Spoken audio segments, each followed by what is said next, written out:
semuanya. Kita tetap semangat ya. Tuhan Yesus sungguh-sungguh memberkati, memulihkan Indonesia. Amin.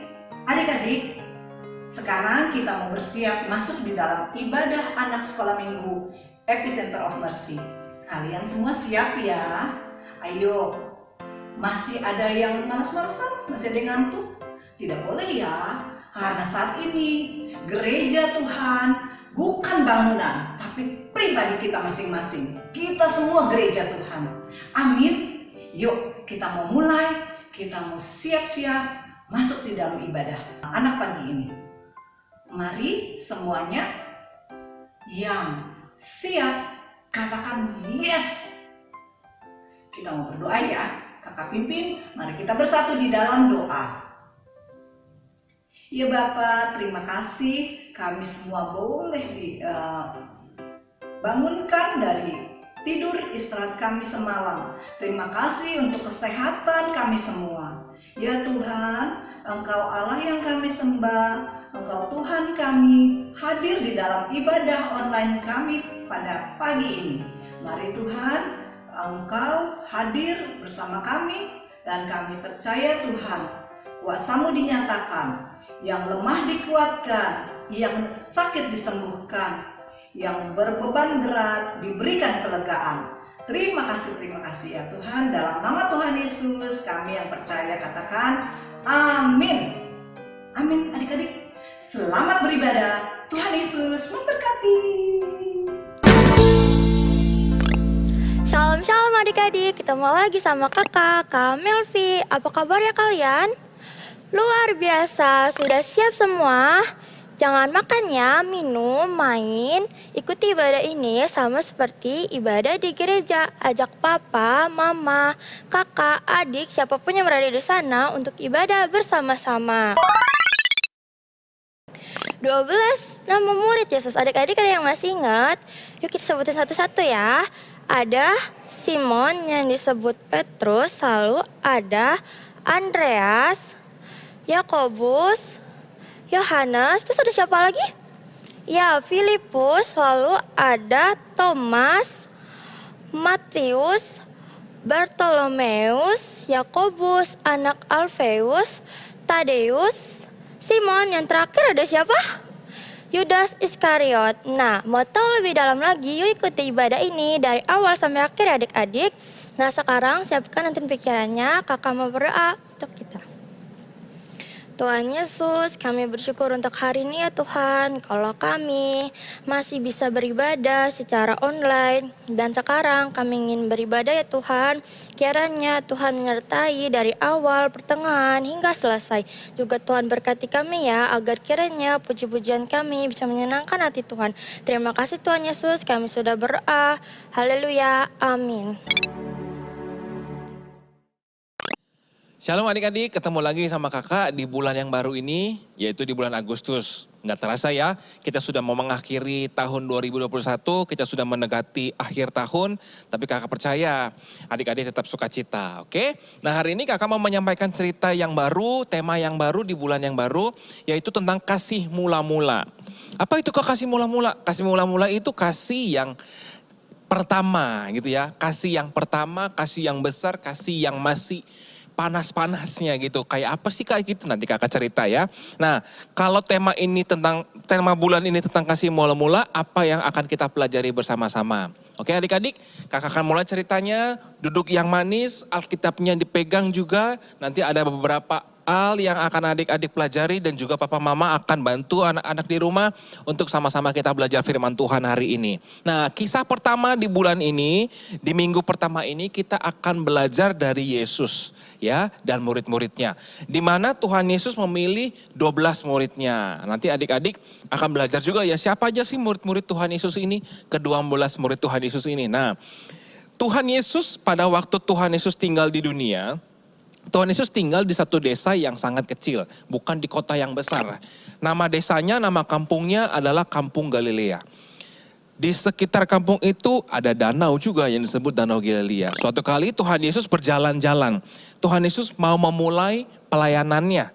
Pertama kali untuk 3 tahun pertama Dan dia harus menemui murid-muridnya dulu. Dia akan memilih murid-muridnya terlebih dahulu. Nah, ketika waktu itu Tuhan Yesus sedang berjalan-jalan di tepi danau, Tuhan Yesus menemukan 2 orang nelayan. Karena kampung Galilea adalah kampung nelayan. Jadi orang-orang yang ada di situ profesinya atau pekerjaannya sebagai nelayan. Nggak ada yang sebagai dokter. Mereka bekerja sebagai nelayan. Nah, ketika Tuhan Yesus berjalan-jalan di pinggir danau Galilea, dia melihat 2 orang nelayan. Siapa yang dia nemui pertama? Siapa yang Tuhan Yesus temui pertama 2 orang ini? Yang pertama adalah Simon yang disebut Petrus dan yang kedua adalah Andreas. Mereka sedang menjala ikan.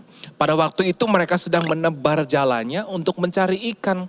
Tapi pada waktu itu mereka dipanggil oleh Tuhan Yesus. Tuhan Yesus bicara kepada mereka, "Mari ikut aku," kata Tuhan Yesus.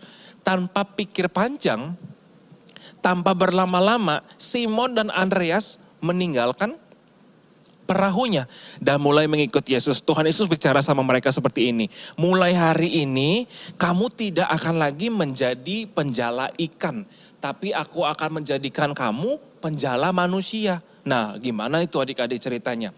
Yang biasanya menjala ikan, menangkap ikan, tapi Tuhan Yesus bilang mereka akan menjadi penjala manusia. Penjala manusia itu seperti apa, Kak? Nanti kita akan belajar sama-sama ya. Kita berjalan dulu mengikuti ceritanya. Setelah itu Yesus berjalan lagi sampai akhir dia menemui 3 orang di dalam perahu. Siapa aja mereka? Tuhan Yesus menemui Yohanes dan saudaranya Yakobus dan juga ayahnya Zebedius. Apa yang mereka lakukan? Sama adik-adik. Mereka juga bekerja sebagai seorang nelayan. Dan Tuhan Yesus pun memanggil mereka untuk menjadi muridnya. Siapa yang datang kepada Yesus? Yohanes dan Yakobus. Mereka mulai berlari meninggalkan pekerjaannya dan juga meninggalkan ayahnya. Dan mereka mengikut Yesus untuk menjadi murid Yesus. Nggak cuma sampai di situ adik-adik. Tuhan Yesus juga mencari murid-murid yang lain.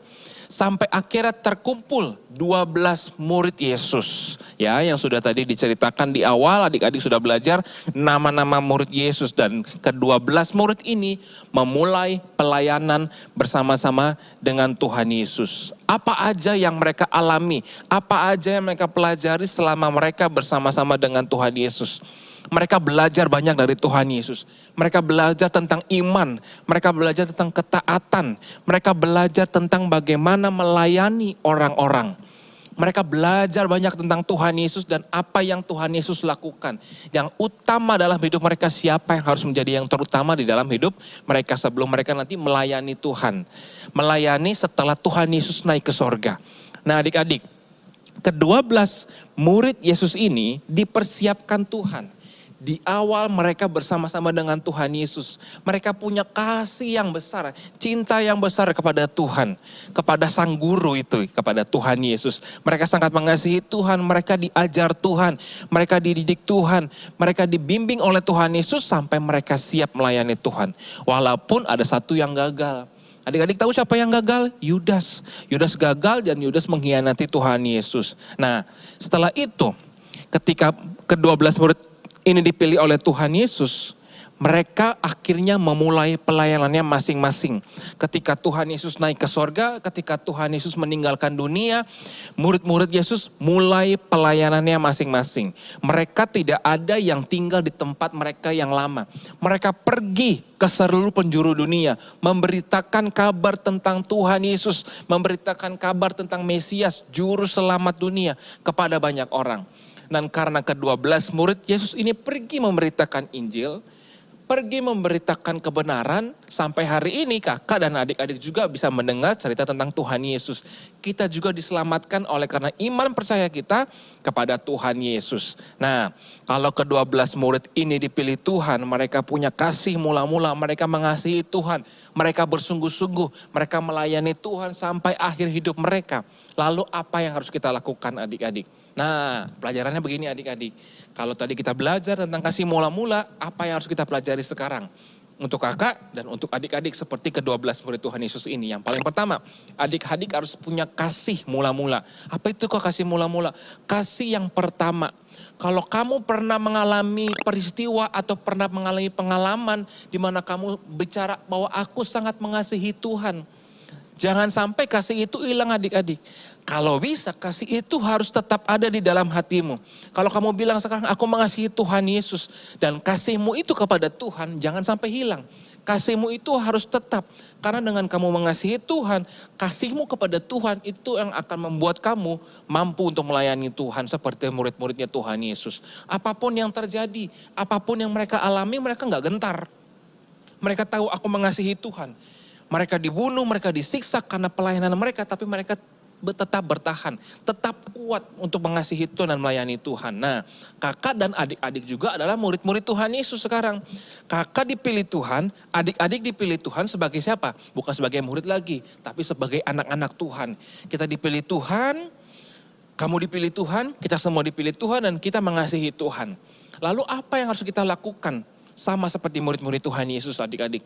Kita harus melayani Tuhan dengan cara apa? Kita beritakan kebenaran tentang Tuhan Yesus.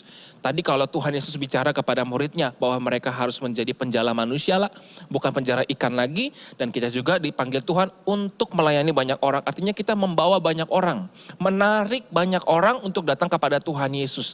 Menarik banyak orang untuk percaya kepada Tuhan Yesus. Kakak sama kamu dipilih Tuhan.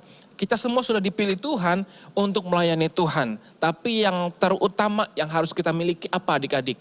Punya kasih. Kita punya kasih yang mengasihi Tuhan. Kita punya hati yang sangat mengasihi Tuhan. Dan kasih itu gak boleh hilang. Kasih itu harus tetap ada di dalam hatimu. Supaya apa? Supaya kamu kuat dalam melayani Tuhan.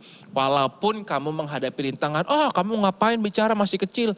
Cerita tentang Tuhanmu. Emang kamu pendeta gitu ya? Emang kamu siapa? Lalu kita dikucilkan teman-teman kita karena kita memberitakan kebaikan. Kita dijauhin teman-teman kita karena kita melakukan kebaikan. Karena kita mengasihi Tuhan. Nah, peristiwa itu tidak akan membuat kamu gentar atau takut. Sama seperti murid-muridnya Tuhan Yesus. Kamu akan tetap kuat karena punya kasih di dalam hatimu yang mengasihi Tuhan dengan sungguh-sungguh. Nah, pelajaran hari ini, tema hari ini kakak mau jelasin sama adik-adik. Kakak mau tekankan lagi, kakak mau perjelas lagi bahwa apa adik-adik? Jangan hilangkan kasih mula-mula di dalam hidupmu, yaitu kasihmu kepada Tuhan. Supaya apa? Supaya kita tetap kuat melayani Tuhan. Supaya kita tetap kuat menghadapi tekanan, cobaan. Apapun yang kita alami, kita percaya Tuhan yang akan memberikan kita kekuatan. Dan seumur hidup kakak, seumur hidup kamu tetap melayani Tuhan. Kita bawa banyak orang untuk datang kepada Tuhan Yesus.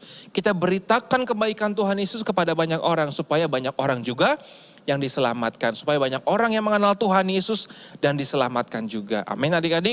Mulai hari ini belajar apa? Jangan sampai kasihmu di dalam hidupmu hilang. Jangan sampai kasih kita kepada Tuhan Yesus hilang. Tetap mengasihi Tuhan sampai seumur hidupmu. Sampai Tuhan Yesus datang lagi yang kedua kalinya. Amin. Sampai jumpa lagi minggu depan. Tetap belajar untuk baca Alkitab, berdoa, dan mengasihi Tuhan selalu. Tuhan Yesus memberkati.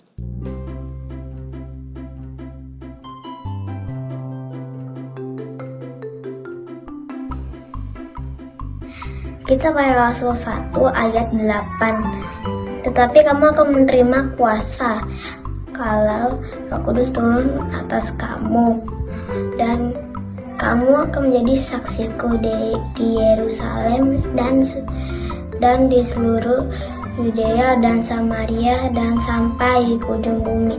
God bless you. Ya adik-adik, sebelum kita selesai dan mengakhiri ibadah kita, kakak undang yuk sekali lagi kita bangkit berdiri bersama-sama dengan keluarga papa mama yang ada di rumah. Kita mau terima berkat, kita mau berdoa, kita mau mengucap syukur kepada Tuhan. Yuk kita berdiri bersama-sama, kita berdoa. Tuhan Yesus, terima kasih ya untuk hari ini kami sudah punya kesempatan, kami beribadah, kami bisa memuji menyembah Tuhan. Biar setiap pujian penyembahan kami Tuhan berkenan di atas semuanya. Dan biarlah firman yang sudah kami dengar juga Tuhan boleh tertanam dalam hidup kami dan boleh bertumbuh, berbuah, menghasilkan buah yang lebat dan menyenangkan hati Tuhan. Sekarang kami mau selesai ibadah Tuhan. Sebelum kami selesai, biar Tuhan memberkati setiap anak-anak, siapapun yang menonton atau melihat tayangan acara ibadah pada hari ini. Tuhan akan memberkati setiap kalian dengan berkat kesehatan, kekuatan, perlindungan Tuhan yang sempurna. Berlipat-lipat kali ganda Tuhan akan berikan kepada kamu kesehatan, kekuatan, kepintaran. serta perlindungan Tuhan diberikan kepada kamu. Dan apapun yang kamu perbuat yang berkenan kepada Tuhan, Tuhan akan buat kamu selalu berhasil. Diberkati kedua orang tuamu, diberkati pekerjaannya, usahanya, diberkati Tuhan berlimpah-limpah. Di dalam nama Tuhan Yesus kami berdoa dan bersyukur. Haleluya. Amin.